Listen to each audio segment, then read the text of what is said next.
If you're a business that simply cannot convert to a virtual model when the whole world turns remote, what do? Well, you think outside of the box, of course. Today, in the Waist Up Wardrobe studio, I'll be talking to an entrepreneur, founder of a company that specializes in designing custom Italian vacations for its clients. And she continued to thrive in her business when all her competition was stopped in their tracks. And not only did she thrive, she quite honestly grew and scaled her business. Want to know how she did it? Well, you're going to have to stick around to find out. Welcome to Waist Up Wardrobe. I'm Christine Vartanian, a civil engineer and attorney turned personal style expert and image consultant. As the founder of Jade for All Seasons, I am passionate about unveiling the inner confidence of my clients by developing their personal style. But is getting dressed up still important in our virtual world? Well, that's where my experience can help with what I call Waist Up Wardrobe. Waist Up Wardrobe is a podcast for all things you need to conduct an outstanding Zoom meeting. It's about how to dress for the camera, but it's not just about the clothes. It's about everything you need to know to show up on brand and professionally for the camera. Join me in the Waist Up Wardrobe studio to discuss how to navigate this virtual world and dominate from behind the desk. Hello, Virtual Nation. It's nice to have you back on another episode of Waist Up Wardrobe, episode 42, where we're going to be talking to a very talented and gifted entrepreneur who really knows how to pivot in business. But what's even more exciting is that she specializes in something that's really fun, and that is designing custom Italian vacations for her clients. Who doesn't want to learn about that? But we are going to be looking at it today from an entrepreneurial side and how the virtual and remote world really impacted her business and what she was able to do and the things that really didn't work. But before we go there, remember, we are on iTunes. Subscribe, rate us, and review us. We're also on Instagram, and you can find us at waistupwardrobe.com, and we are on YouTube. So please look us up, subscribe, rate us, and review us. We'd really appreciate that. And also check out my overarching company, jadeforallseasons.com, which is about styling everything in your life, including, of course, Waist Up, but everything else that goes into showing up as a professional in the professional world. I also want to just say hello and give a shout out to my very awesome producer, Rick Moscoso, who makes this show possible from all the technology standpoint. I could not run this show without him. So thank you, Rick. And sometimes Rick makes a surprise appearance on the show, but I don't think today is one of those days because I'm not going to put him on the spot today. I didn't actually warn him. Anyway, Waist Up Wardrobe is designed to be a series of episodes where you can actually take one episode and listen to just a specific topic and really learn from it. Or you can listen to every episode and sort of build that great, outstanding virtual presence as we continue to work in this virtual setting. But let me just talk a little bit about my guest that we're going to be talking to today. Her name is Madeline Jawar. Madeline grew up in Canada, but after living in Italy for 5 years and working as a biking and hiking guide, she found herself helping friends and family with their Italian vacations for a decade. Even with a career in international operations at Arrowhead Electronics, even though she was doing that, she still wanted to help people with their Italian vacations because obviously she knew a lot about that. In 2008, Madeline decided to become a professional Italy travel planner. So she quit her job and set up a website. Today, Italy Beyond the Obvious has done many hundreds of trips and includes 2 trip planners and a project manager, in addition to Madeline. Clients regularly ask, who else does what you do for other countries? So Madeline started another business that coaches people with travel experience on how to set up an online travel business in 8 easy steps. Can't wait to hear about that. Madeline currently lives in San Francisco Bay Area with her husband and her teenage children. Please help me welcome Madeline Jawar to the show. Hi, Madeline. How are you? Hi, Christine. Thank you for having me. I'm excited to be here. I can't wait for our audience to really hear about what you do and how you do it, because I think what you do is so unique. We're not just talking about, your regular Italian vacation. We're talking about a vacation where everything's intentional, everything's customized to the person who's traveling based on what they want and what they love. So I am so excited. And I know one day you will plan my Italian vacation for sure. I'm ready.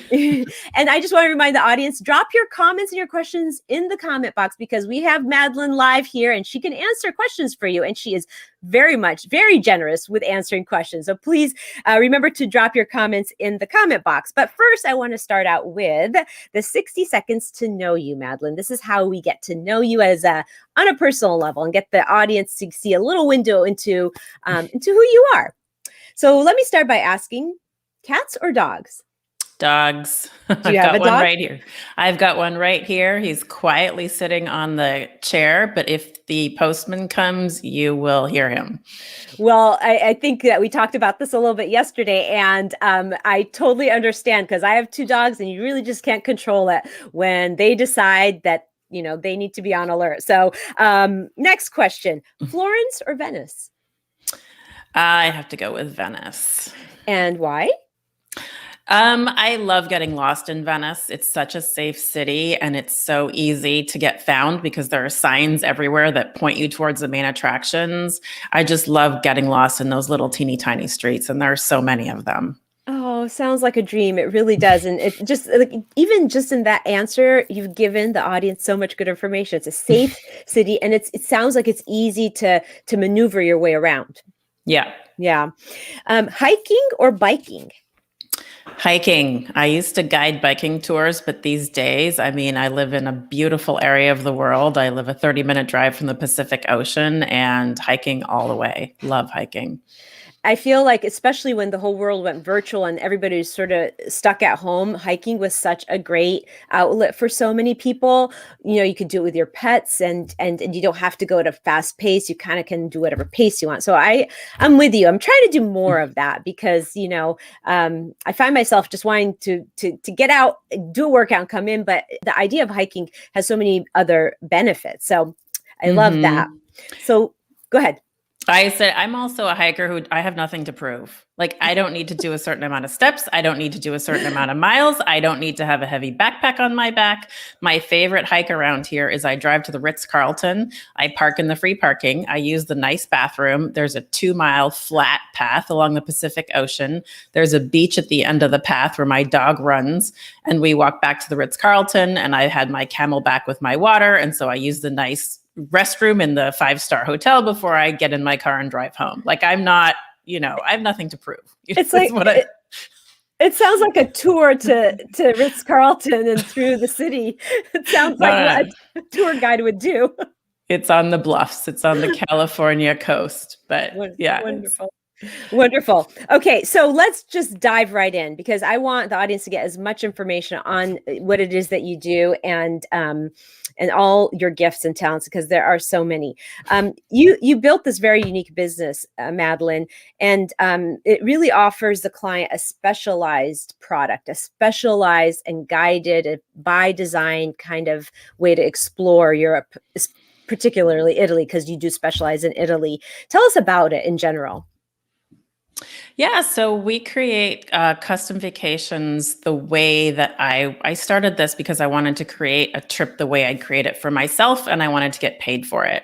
And I had been doing this on the side for 10 years, as you said in your intro, for friends and family. And I just put the pieces together the way that I'd create my own trip. And that means that, I'm a curious traveler. I love culture. I love language. I love understanding how people do things. And those are the kinds of people that usually come to us. They're well-traveled, they're curious, they want to connect with the locals, and they value exploring and the serendipitous moments, but they also don't have time to plan, and they certainly don't have time for anything to be problem solving on the trip.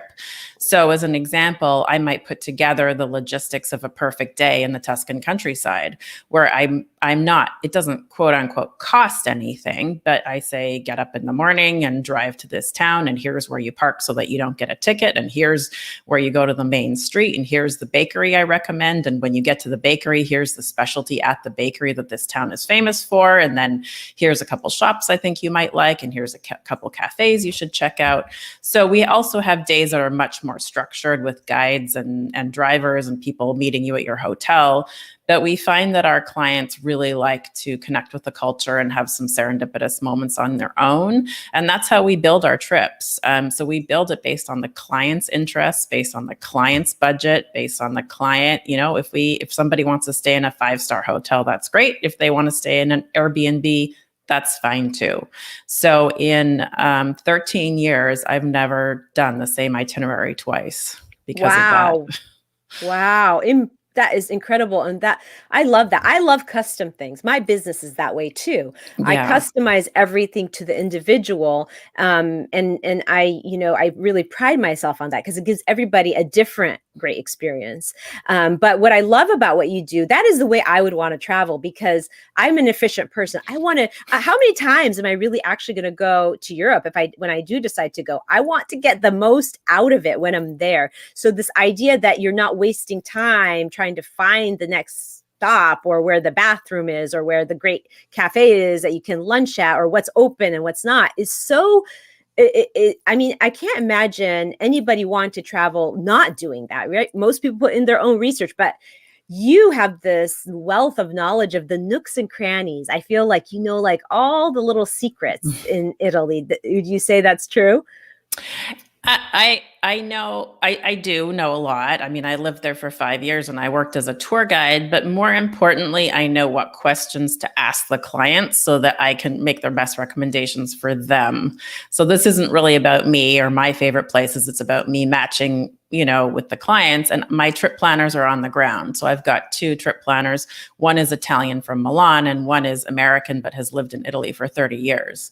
So and I really rely on my local guides so I'll ask the local guides, look, I have this professor of archaeology who has been to Pompeii and wants to go deeper. Can you put together a 5-day itinerary for him? That's not the kind of thing that I just know. I mean, that's where I reach out to my experts and I have the relationships with those experts so that I know that my client's trip is going to be amazing.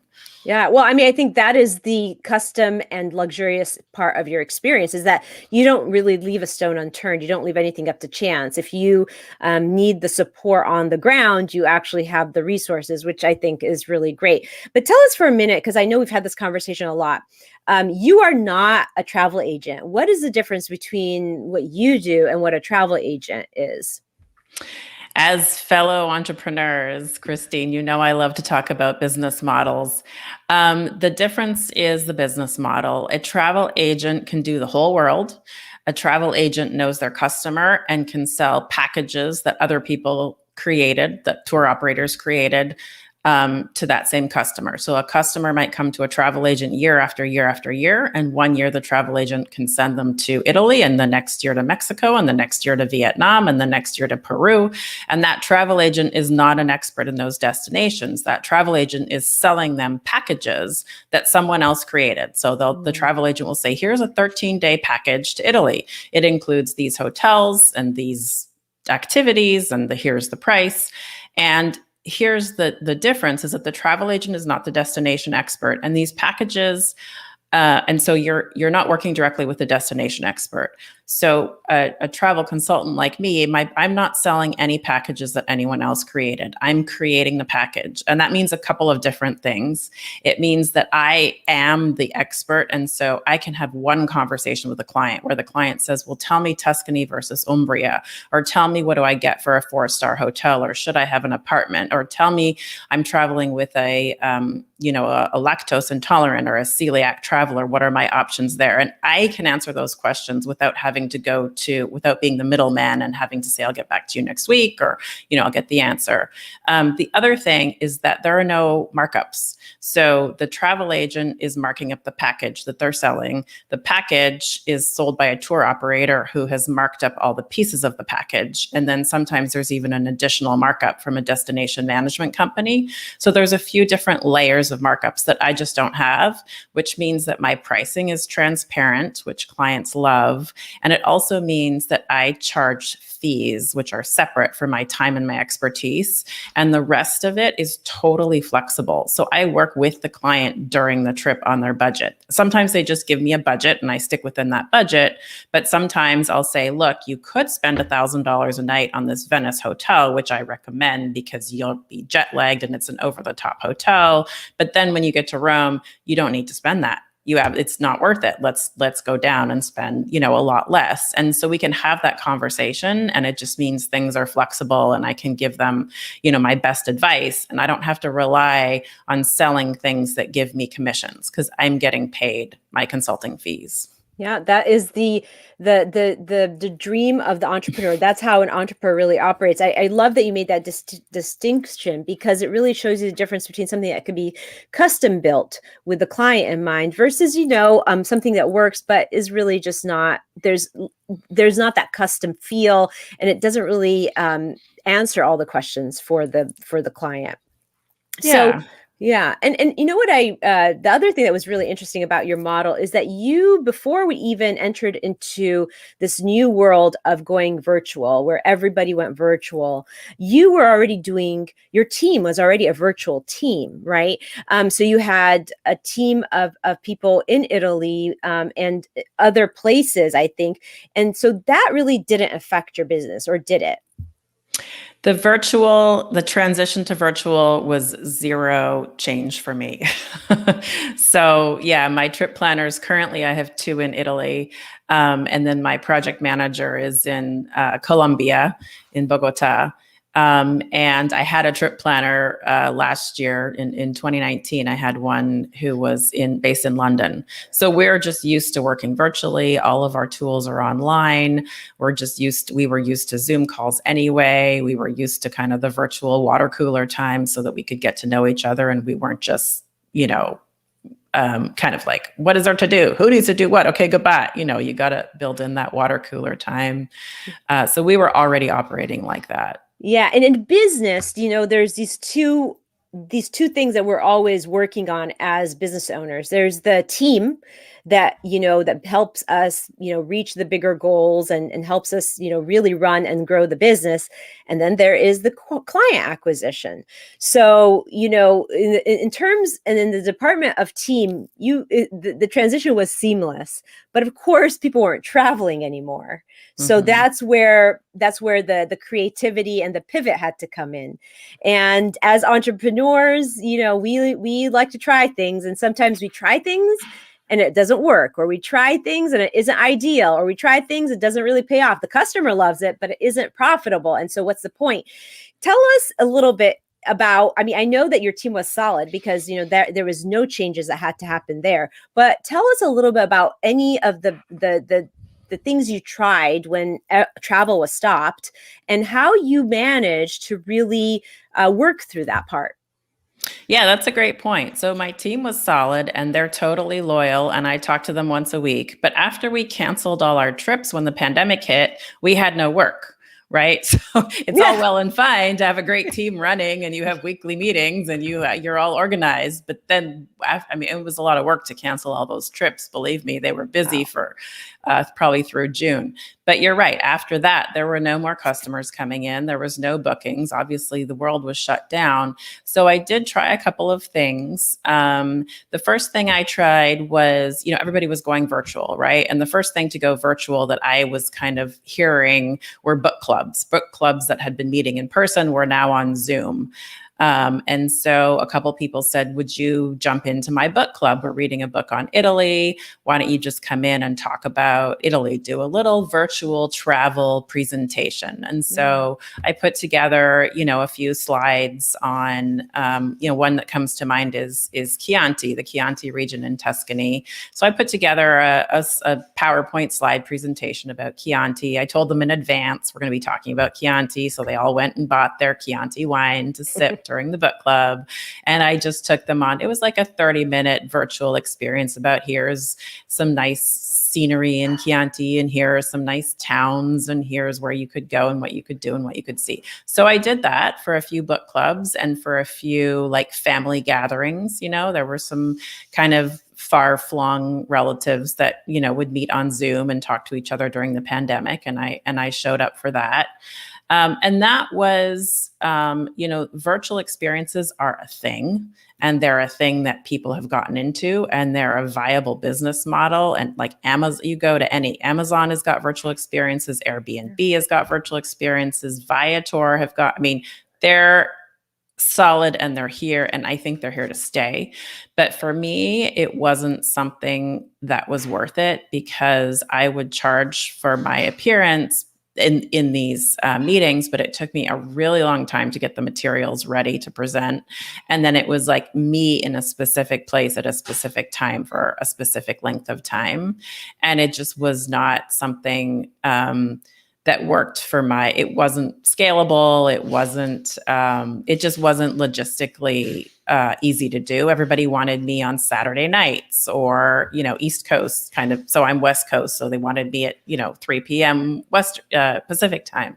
So it wasn't a good fit for me for going forward.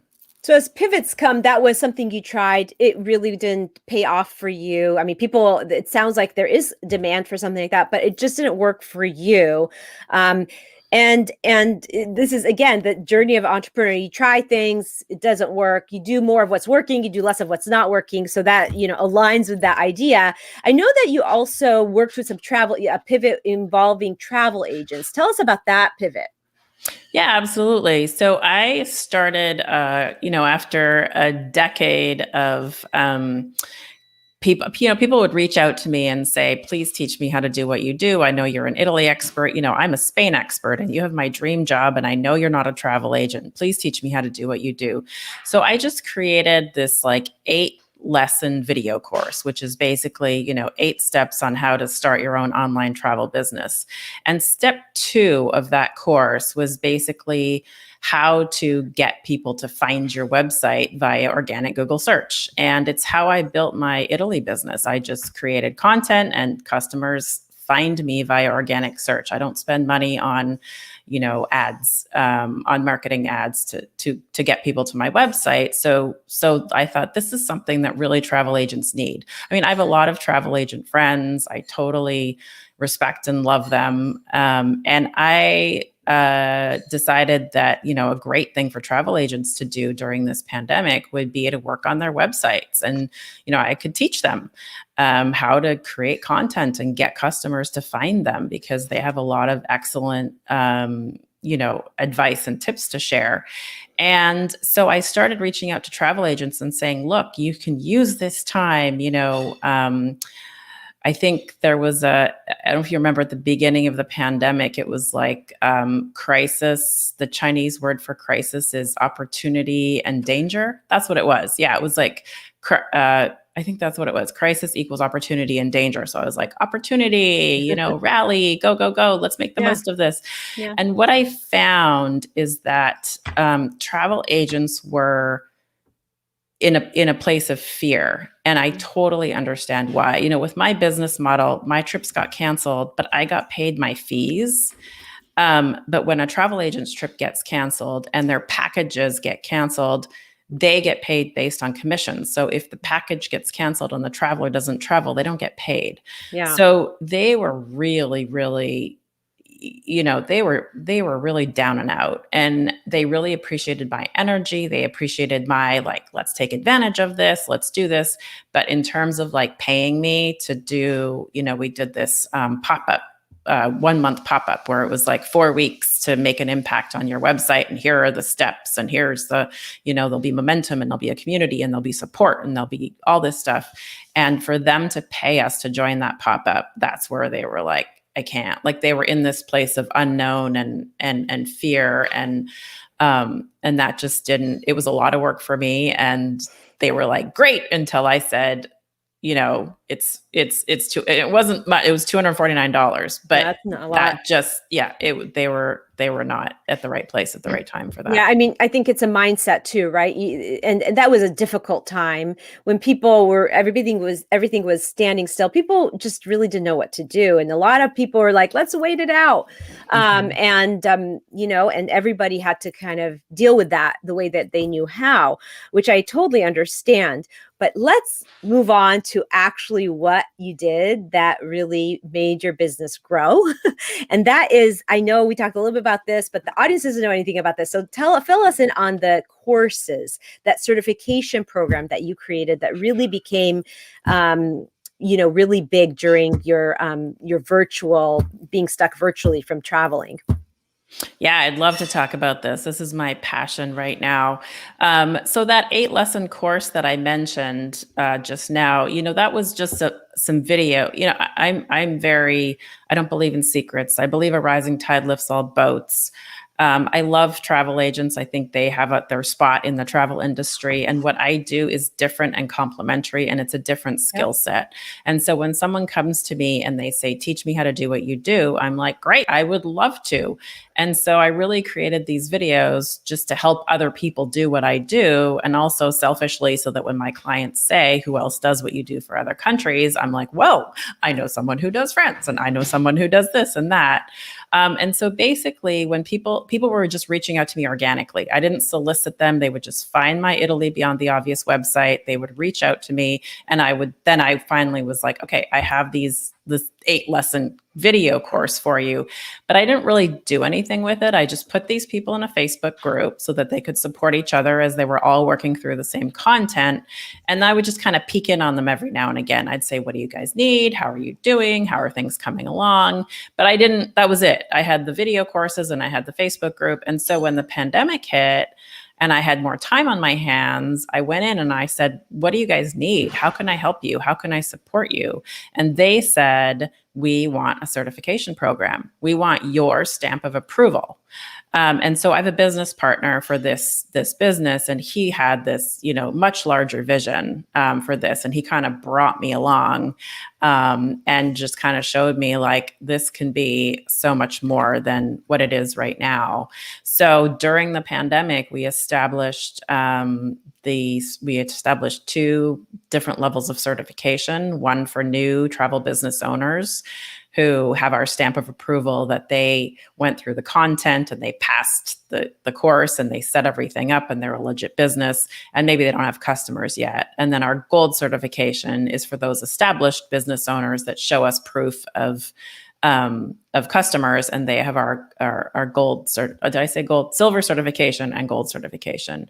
And then we put everybody in a directory of travel experts, and they get to know each other. And we've seen, they send each other business, and our job at Travel Beyond the Obvious is just to support them. We want to showcase them and we want them to be successful. And that has been so rewarding. Yeah. And that really resulted in growth for you, right? Yeah. Yeah. And that became, I mean, I think you always, did you always want to create a certification program, but this gave you the opportunity to do it? Or was this something that was purely born out of now, we need to think outside of the box now that we don't have a lot of clients traveling? It was kind of in the back of my mind, like someday, but it was kind of one of those things that I never had enough time to do it. And at the beginning, I knew all of the participants that were doing my course because they had contacted me individually. And the course isn't right for everyone. It's only right for someone who already has deep expertise in a country. Like if people come to me and they say, I love Italy. I went once for 2 weeks and now I want to be an Italy trip planner. I'd be like, that's not enough. Like you need that deep expertise. And then I can show you how to take that expertise and turn it into a online travel business. So I really knew these people really well. And so for me, selfishly, when a client would say to me, who else does what you do for other countries? Like I knew these people. I'm like, oh, well, there's so and so for this country. But the certification just allows us to help more people, to make this into really a subsegment of the travel industry where I don't personally have to know every single person. I can just know that I certified them, and therefore that person, it has our stamp of approval. Yeah. So it was an opportunity. It sped it up for sure. And it gave people opportunity to build businesses during a time when, people were nervous, wouldn't you say? Yes. And it was the people, the interesting thing is that the pandemic reset people in a couple different ways. Some people said, I've always wanted to do this. I've realized that this pandemic it's been a bit of a wake up call. I'm just going to take the plunge and do this thing. It's kind of like, if not now, when? And so there's a bit of that attitude. So we got some new students through that. And then we also just got people who, it's travel is coming back with a vengeance. I mean, people are itching, they're climbing the walls, they're dying to travel. And so the methods that I teach on how to get customers to find you, and not only customers, but the right customer, that takes a few months to build. You can't, it's not something you set up overnight. You don't take the course, the course is kind of 10 to 12 hours of video, and then it's a lot of work and you have to start a website. It takes 4 months if you're fast to set this up. And so actually the pandemic is a perfect time to build that so that when travel comes back, you're ready. So your business is really revving to go once, everything opens up. I imagine so many people postpone trips or postpone destination weddings or postponed, their dream vacation are kind of waiting there. Have you done anything to prep for that as demand rises? Yeah, actually, I put everything, you and I, Christine, have been in this coaching program together where the idea was, you build a team managed company. And I followed all the instructions. I did everything I was supposed to do. I documented everything. I delegated to my team. And I'm really at a place right now where everything, all the steps, for my Italy travel company, we use a 5-step process. And the first step is the fun part. It's the creative part. It's where do you want to go? How much time do you have? What's your budget? What do you love? Tell me about your perfect day. And I get to do that. And I love that. I love talking to the client and I love that part. But the other 4 steps are kind of dominoes that fall. It's like we recommend accommodations. What do you think, client? What do you, the client chooses one and then we book it and on to activities and logistics and food. And so I've got all of that in a process. And that can really kind of run itself. So we're ready. Like it's easy to now onboard people and get them trained. So we're ready for the Italian travel coming up. Well, wonderful. I mean, I think it's going to be wonderful for everybody. It's going to be win-win-win all across the board. If they were to choose you to build a custom vacation, I know they're getting like the best way to go to Italy. And I can't wait to one day actually engage you to do that for my family. I have to ask you, tell me one of your very favorite features. I know every client is different, but if there's one feature you love to build into a dream Italy vacation, is there one that you would highlight, or is that different for everybody? So I think the main thing that I really love is when people want to connect to the culture. And, I work with a lot of, first of all, I work with a lot of people because of the name of my company, which is Italy Beyond the Obvious. I get a lot of people who say, I want to go off the beaten track. I want to get, so I do get a lot of these requests. But I also work with a lot of luxury travelers, and connecting to the culture is not expensive. It's about making the time to wander those small Venetian streets, or going to meet the sheep farmer in the Tuscan countryside and getting a demo on how the cheese is made, or going to visit that olive oil farm. I love it when people really are open to spending more time with the guides, or really taking advantage of the local expertise. And I might say, fiddleheads are in season in Rome in this month. And, would you be open to incorporating a fiddleheads recipe in your cooking class? Stuff like that, where it's just you can get so much more out of a trip if you can have that personal connection to the culture. Mm-hmm. And it's not even stuff sometimes that I set up for people.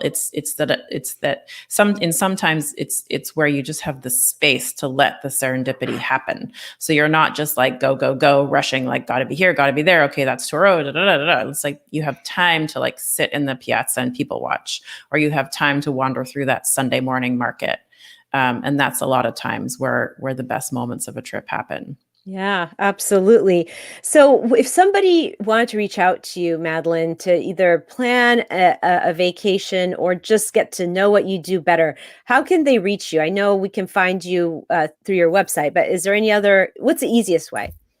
Probably my website, ItalyBeyondTheObvious.com. And from there, it's easy to book a call with me. My phone number's on there. My email's on there. I'm easy to, I think I'm the only Madeline Jawar if you Google me. Okay. Well, that's good. It gives you some, discernment there of people trying to find you. We're going to put your website in the comments box for people to access it. We usually we usually have our guest gives an offer. I know you have something for our audience members. We like to offer this to them till the end of the day because a lot of people listen to the replay as opposed to be live. So can you tell us what you have for the audience? Absolutely. And for the audience to actually acquire this, they have to put in the hashtag travel and shine. We always have like a special hashtag. So travel and shine in the comment box so we know who you are and we can get you this great freebie. Tell us what it is, Madeline. Sure, absolutely. So I realized about 5 years into my Italy travel business that the most common questions I got from people were about driving in Italy. And I kept writing blog post after blog post after blog post about my tips in driving in Italy, because it's not only the actual driving, but it's how to rent a car, and it's what the road signs mean, and it's how to drive on the highway, and what are the toll roads, and how do you drive in a roundabout or traffic circle, and how do you avoid fines, and how do you figure out where to park, and all this stuff. So I kept writing blog posts and blog posts and blog posts to answer these questions. And finally, I just put them together into an ebook called the Driving in Italy ebook. Wow. So I have a free, if any of those things that I just rattled off were useful or interesting, then I think you might find my Driving in Italy ebook useful. And I will say too, when I talk to clients who think they want to drive in Italy, I usually ask them where they've driven before. And if they say, oh, I've driven in India or Paris, I'm like, great, you'll have no problem. But if they say, oh, I've only ever driven in like rural New York, then I usually advise that they do not rent a car when they go to Italy. Okay. And you often don't need to. There are many, if you're doing Rome, Florence, Venice, you don't need a car. So there's that. But if you do need a car, I think you'll find my Driving in Italy ebook useful. That is so wonderful. And that would be useful. I mean, there are so many people wanting to go to Italy. I'm sure that would be an amazing tool. Thank you for sharing that and being so generous with giving us all this information. You're always so generous. I know you always say that you don't believe in secrets, but there's so much to what you do that even if we spent an hour together talking about, all the secrets you have, there's still so many more that you have to offer. So thank you so much for that, Madeline. We always wrap up Waist Up Wardrobe with the Waist Up Wardrobe Weekly wrap up. So if there's one, and we're going to focus on the entrepreneurship part here, but you can add anything because really this is all really good information. We have like this Italy information plus what you did as an entrepreneur to really focus on the business and grow it. What's the one overarching takeaway here that people should really, if they don't remember anything else, what should they remember from our show today? Oh gosh, I think the theme between what I do at Italy Beyond the Obvious and what I do at Travel Beyond the Obvious is help people travel better. And to me, that's about connecting with the culture and reducing this us versus them attitude. And I think travel does that. And that's my passion and my mission is to narrow that gap. Excellent. And so PK Odell is here and she has a question for you before we move on to the very end. Do you teach your certified travel experts to write driving ebooks for their destination? Oh, hi, PK. Interestingly, we have ongoing education for our travel experts, and we do what we call working sessions with them once every 8 weeks, and it's where we roll up our sleeves and we get to work and we bite off one small chunk of something, so that by the end of the week we pat ourselves on the back and we say we accomplished something. And we just finished a working session where we talked about lead magnets, and one of the lead magnets that I led with was if you wanted, if your destination requires, if you get a lot of questions for your destination about driving, copy my Driving in Italy ebook lead magnet, because it's just about putting together blog posts into a PDF, and that's exactly what we suggested to them. Our experts are not, we have a few that are doing Italy, but they have all destinations all over the world. So in some places, they didn't find that relevant, but we did get some people creating Driving in Italy or Driving in X destination ebooks as their lead magnet. I mean, I feel like we have a whole topic here to talk about how to about your course actually, and when you are ready to do another pop-up, I would love to bring you back on just so that we can really talk about what people can gain out of that course, because I know from an entrepreneurial standpoint, you do a lot of instruction on website and how to write for your website and how to write for SEO and to be actually searchable and Googleable, as you put it. So I feel like you just are a wealth of information from an entrepreneurial standpoint. I can't imagine, just working with you in your own expertise, but thank you for that takeaway. Also, add to that, is there any tips, tips that people should think about when they are in the business, that you're a similar business as you, or if they are, we can also cover anything about the trips that you plan. So just some tips that we can take away from today's show. The biggest tip right now is something I have been personally immersed in and pulling my hair out for the last few days. And that is, if you are a US citizen who would like to travel internationally this summer, go check the expiration date of your passport. Because, my passport was in my drawer for the last year, and now we're looking at doing an international trip. And the expedited passport services do not exist. Those 1 day turnaround, 8 to 10 day turnarounds, they do not exist right now. The quickest you can get a new passport is 4 to 8 weeks. That's my number one tip is, if you're in the travel industry, if you're planning on travel, go check the expiration date of your passport right now. That right there is so important, because people won't realize this until it might be too late to do that, right? And meet that deadline. That is really good information. And how about a tool? I mean, the ebook is a great tool, obviously, but is there any other tool you can recommend for the audience as it pertains to our conversation today? Oh my gosh, I have a whole, my course is 8 lessons and lesson 7 is on tools. So what would I use?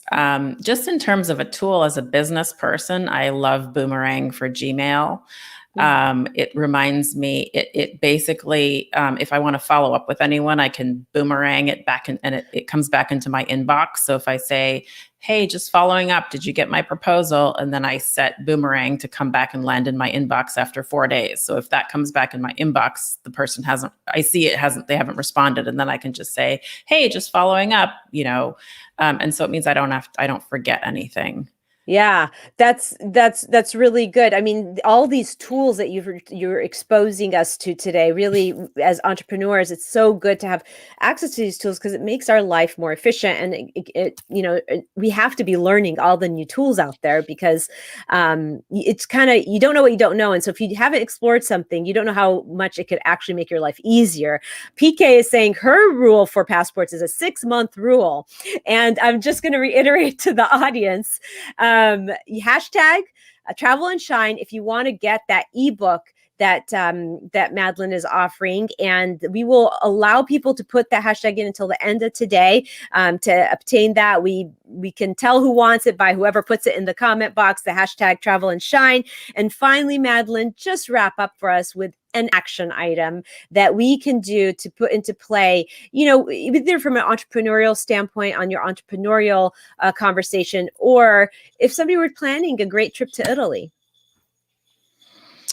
Oh gosh. I would say reach out to me. Don't be shy. I'm not a hard sell. I share. I'm happy to have a conversation. I'm happy to brainstorm. I'm happy to help. You can find my calendar link in my website, and I'm happy to chat.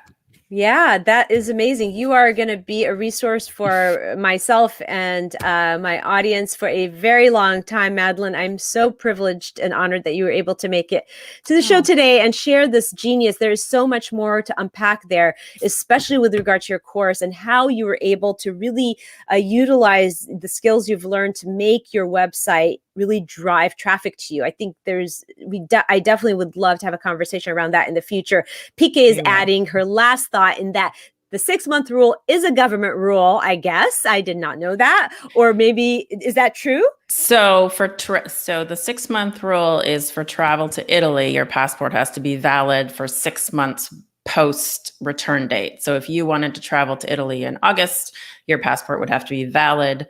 Let's say you were returning home to the US August 15th, your passport would have to be valid for 6 months past August 15th in order for you to even leave February. So even leave the country. You wouldn't be able to board the plane to go to Italy if you checked in and your passport was not valid until beyond February 15th for a trip that returns August 15th. Yeah. So all I'm saying is let's say you have that 6-month validity, but you need to, or let's say you don't have that 6-month validity and you need to renew your passport, you need to allow 4 to 8 weeks right now just for the passport renewal. Yeah, exactly. So that it's a different rule.